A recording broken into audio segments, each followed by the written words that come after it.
Entombed bishops are the exception, however. The most common tall pawns are simply bishops trapped behind and blocked by their pawns. Grisham versus Bauer, Port, Bucharest 2005.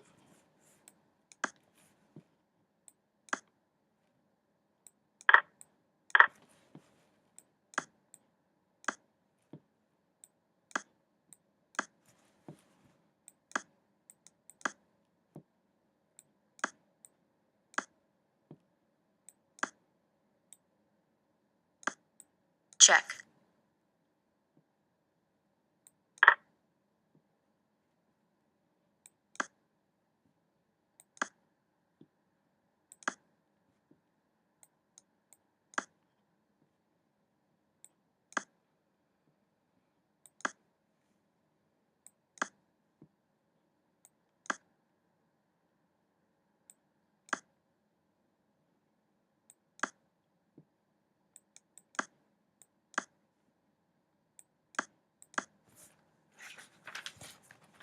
White to move. The problem with black's position is the bishop on g6. It really does look like a tall pawn, doesn't it? This unfortunate piece can't emerge on h5. White's queen is keeping that square under wraps. And if it tries to escape to f7 or e8 by pushing this f pawn here with f6, then the e6 pawn will turn into a serious weak target. The bishop already eyes it, and also the f8 and f7 and e8 squares don't look that great anyway.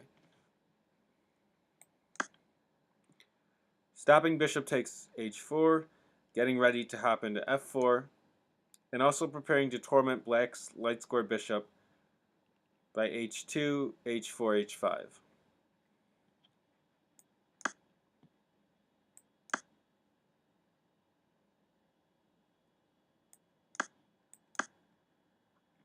The rook eyes e5 and also serves a prophylactic role.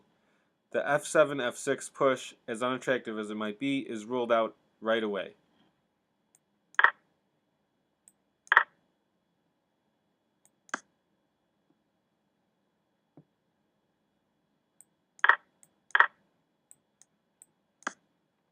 While black's bishop is pretending it's a pawn, white's bishop will serve an active role in the center and on the queen side. It will never have to worry about being challenged by the lump on g6. White's rook e5 not only prepares to double on the e file, making sure f7, f6 can't be played, but it also prevents a potential c5 break from c6. Notice how white is not in a hurry. His plan is the killing of enemy counterplay first.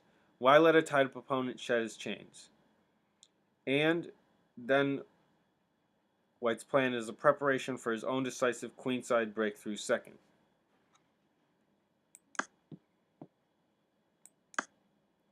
This makes way for the advance to the b-pawn. Hoping to play f7, f6 with e6, e5 to follow. Rook ae1, exclam. Access denied, no counterplay allowed. Preparing a queenside pawn storm. Rook c7, question mark. Black decides to remain passive, but this leaves him no hope whatsoever of survival. Instead, rook d to e8 goes all out for f6, followed by e5. I think he rejected this due to the annoying queen f4. Now, after queen f4, rook takes f5, taking this pawn right here, is a threat, and stopping it by rook d8 is a return to passivity that ends black's f7, f6 hopes. Nevertheless, he needs to activate his pieces. Yeah, just in case you missed that. So, after rook takes f5, queen takes f4, rook takes f4. So, let's say a nothing move is made, so now rook takes f5 and the queen's hanging, so if they take back, then, well, it would have been checked, but this is still probably much better for white because the queen's attacking. And also, if queen takes something like, but rook takes f5 was even more of a threat with the king on b8, so just so you know. Okay, so then rook to d8 is a return of passivity that ends black's f7, f6 hopes. Nevertheless, black needs to activate his pieces, even if it loses a pawn. Anything is better than sitting around waiting to die. Thus, my recommendation is rook d to e8, queen. Okay, so in the game, rook c7 was played. So Selman's recommendation is rook d to e8, queen f4, f6, exclaim. Rook takes f5, not falling for rook takes e6. Queen takes f4, g takes f4, rook takes e6, rook takes e6, rook g8, king f1, bishop f7. Well, that's a complicated tactic. Winning the exchange. So here, in this position, bishop takes isn't good because this loses the bishop from the pin here. And so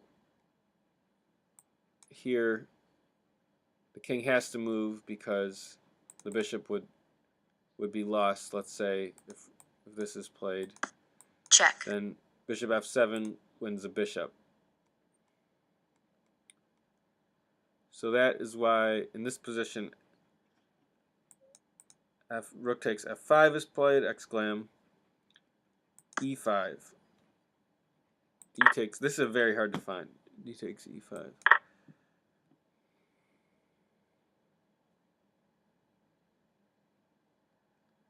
F takes e5, queen h6.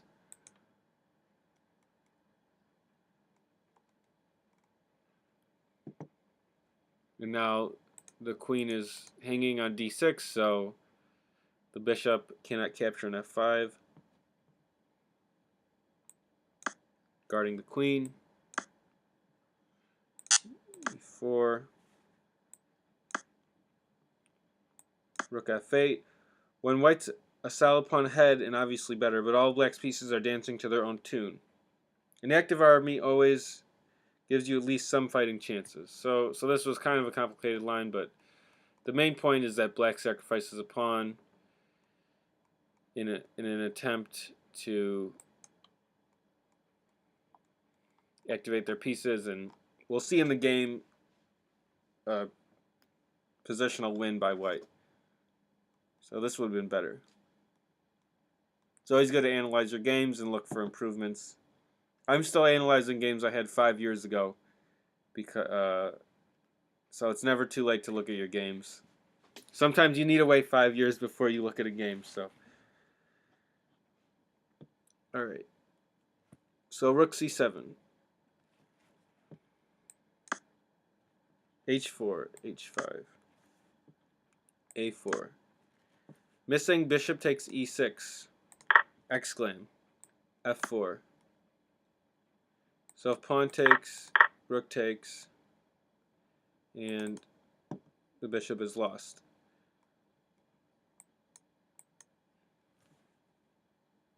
f4, bishop h3, f takes, queen takes, winning for white. Grishuk is one of the best players in the world. I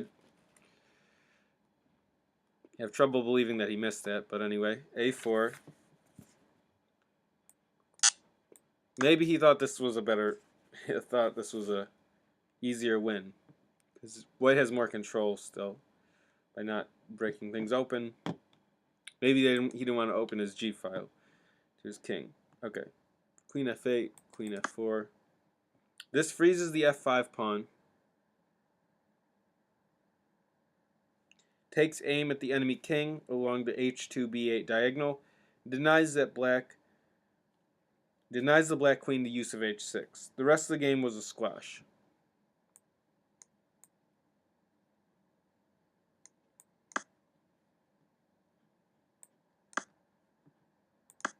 So this bishop is absolutely useless. It's almost like white's up a piece.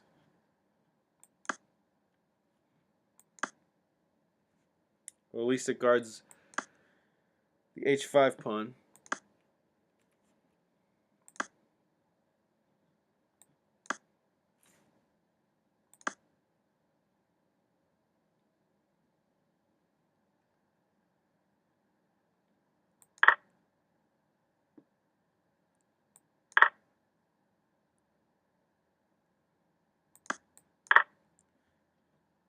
tactical finish.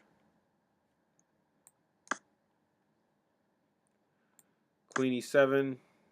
Look at this bishop. It's sorry. Anyway, Queen e7 was played. Also, another option was Rook b8, in which case Queen c7 is played.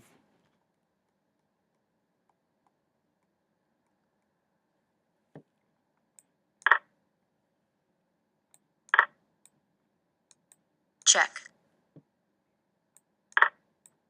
So really, the hard moves for Grishuk to find was the positional plan of like Queen f4 and Rook e5 and slowly improving the position. We'll go through the rest of the game and then we'll backtrack. The tactics was probably easier for Grishuk to find than the positional chess is really where a lot of these games are decided, and then the tactics result from one side having a large positional advantage. Check. Yeah, it's kind of hard to pretend like black can try to play this out. Even at the end, the black bishop is still sitting on g6, alone and forgotten. This would be a very sad painting if someone painted a picture and put this on their wall. Clearly, you need to think twice before placing your pawns on the same color as your bishop. In general, you should only do this if your bishop can get outside the pawn chain, which would make it active. Or if your bishop is proving useful, most likely as a defender inside the chain. Of course, all the knowledge and good intentions in the world won't stop you from ending with a tall pawn from time to time. If this occurs, you need to get your pawns off the color of your bishop, unblocking it, get your bishop outside the pawn chain, exchange the horrible bishop for an enemy bishop or knight. So those are your options if you have a bad bishop. Okay, so let's go back.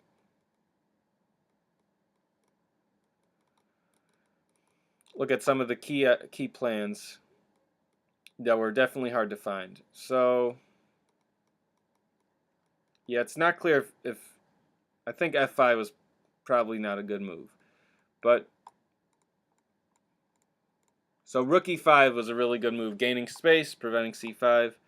And then the doubling, preventing the f6 maneuver was a good positional idea. And then the queenside attack with the pawns was also probably the hardest things for Grishuk to find. So he had such an advantage at this point. Look at all of his pieces are placed well. That the tactics here were probably a bit easier to find than the positional ideas.